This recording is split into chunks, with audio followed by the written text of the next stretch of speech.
Hey everyone, and welcome back to another video. So in today's video, guys, we are going to talk about the most important thing that you will be farming whenever Etheria restarts beta releases, okay? May 8th, game launches,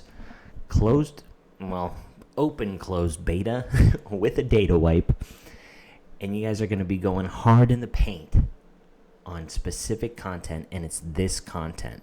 This is the thing that you really want to take note of, because during this beta, it's a learning experience for everyone. You need to understand the things that you're doing right and the things you're doing wrong.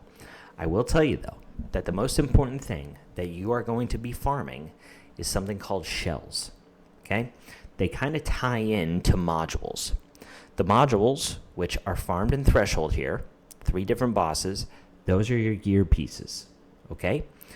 And then the shells kind of tie in to the modules. I want to touch on modules real quick. This isn't a module video, but I do want to touch on them real quick.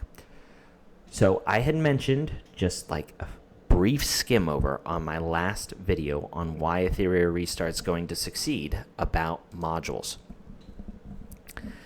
Gear gotchas, hero gotchas, turn-based that have random stat gear drops, right? That's why we play the game. We play it for the grind so we can get the best gear to use in PvE content or PvP. Same thing here. Modules are a little bit different in this game, but there's a lot of similarities. So the similarities are they have gear sets. Within those gear sets, if you have a specific amount of those gear sets, you then get an additional bonus, right? So if you take notice of the screen here, you'll see that this character is wearing a couple different gear pieces. He's wearing a harvest gear piece, he's wearing a momentum gear piece, and then he's also wearing some swift raid. And they all give him additional types of bonuses. How he gets those are not just by the gear pieces, because you see that there's only 6 slots. And a lot of these matrix effects or gear effects are activated based on, 8 matrices being fulfilled or 12. That's because the matrices in this game are not just applying to the gear piece, but particularly the symbol that you see on the gear piece. So if you look at the helmet here, the helmet has 3 symbols. Right? It has 3 of these symbols which tie to momentum. That's why this character is showing 12. But if you look at this, you'll be like, oh, okay, well, I see 3 here, 3 here, and 3 here. That's only 9 symbols. And this, my friend, is where shells come into play. So let's touch on that. Shells add a couple of different things to your character. The first thing to mention, though, is you farm these in Grim Pursuit, and there are a lot of options, right? A lot of places to farm. But whenever you have the ability to do that, you have the option of farming some of these really cool shells. They're kind of like weapons. They're farmable weapons for your character. So they add a few things to them. The first one is they just add raw stats, right? So all of these basic attributes that you see on this shell, they get added to your character. It's one of the few ways that you can get speed on your character. So having a shell that has max speed of 40 is going to go a long way. I think most people know that speed is king in these types of games.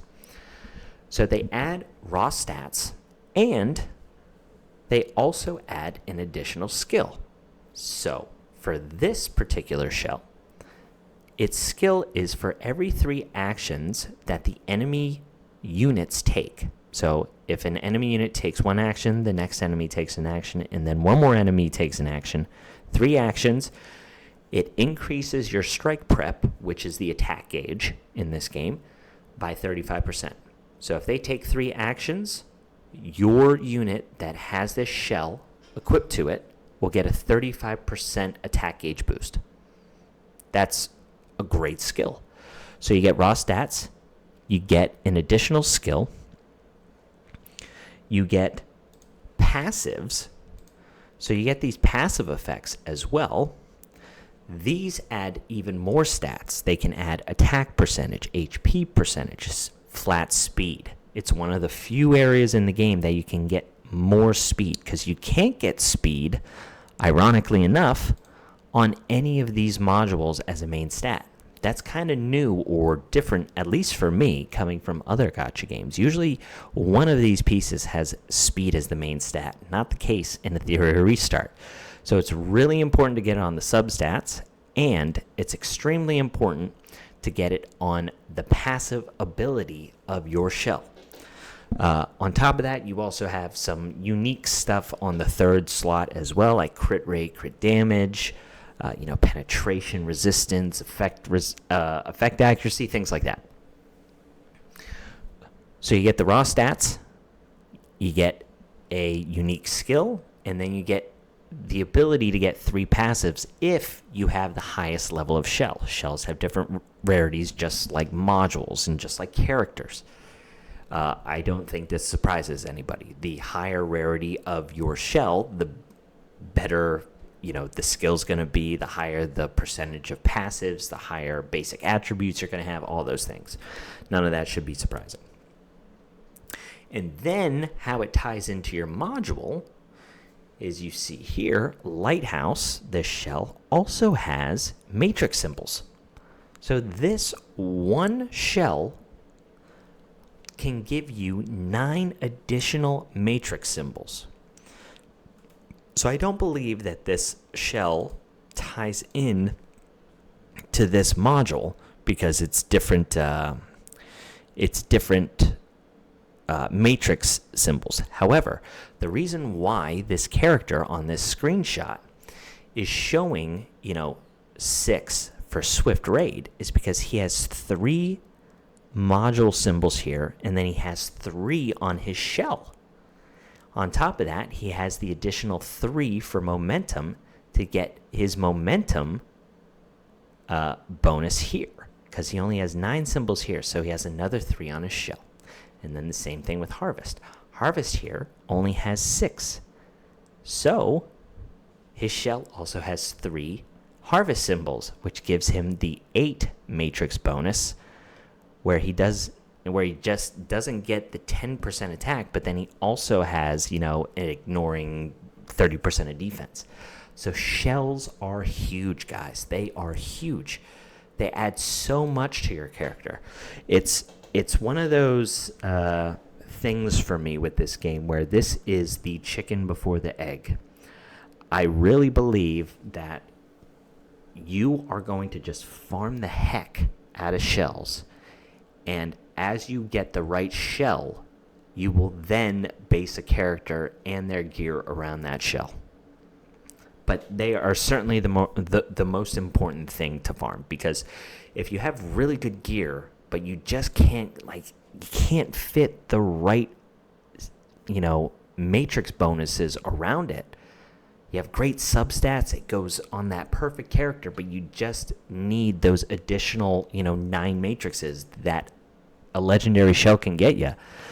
It's something you're really going to have to do. On top of that, if you notice here on Lighthouse has a max level of 40 in this screenshot, and it has achieved that level 40. When you first get your shells, they're going to be level 1. You have to level them up. So there's going to be experience for your shell to go from level 1 to 10, right? You see that in all different types of gacha games. And then you need a way to get them to the next 10 levels that you can level them up. So from 11 to 20, right? How you do that is by getting additional copies of the same shell. So you just need an additional copy. I don't think it has anything to do with the matrices or anything like that, the matrix symbols. You just need an additional copy of that hero to then get them to the next group. So you're going to be farming shells for a lot of reasons. But on top of that, the additional levels also give you the ability to unlock these passives. So The passives are random. And there's a lot of ways to go about this. There are items in the game where you can re-roll those passive effects. So the most important thing that you're going to be looking out for is the matrix symbols, because I think that's the hardest thing that you're going to be able to find with the RNG. And these you cannot change. The passives you can. But as you go up from level 10 to 20, it comes with one base passive. And then the next level you go up to, you'll get the other passive. And then the next level, you'll get the third passive. So that's how you level your shells up, is by additional copies, experience potions for your shell. And then you get to, a place like this where you have a killer shell with really awesome, matrix symbols, a cool ability, on top of base attributes and passive effects. They just add so much to your character. So they're really, really important. And that's what you are going to be focusing on first whenever you get into the game. Next, video, we'll probably be talking about modules, or maybe we'll talk about, the heroes that you have the ability to pull. But I did just want to give you this quick little 10-minute video on the things that you really want to pay attention to whenever launch day comes. Focus on those shells, guys. Okay, that's all I got for you. I hope you're excited, and I'll catch you on the next one. See ya.